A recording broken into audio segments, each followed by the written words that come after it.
Mən Qusar şəhər 4 saylı tam orta məktəbinin 8-ci sinif şagirdi Qurbanova Ayşən.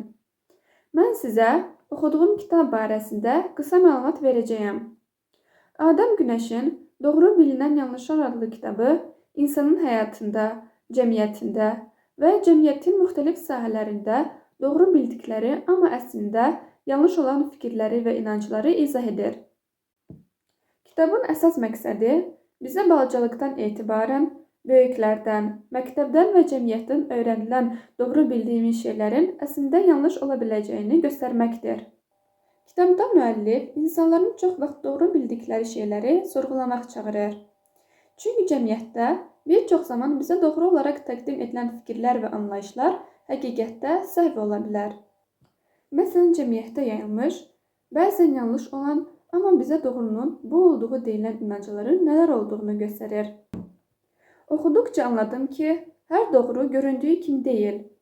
Bildiyiniz hər şeyə bir də bu kitabla baxın. Tövsiyə edirəm.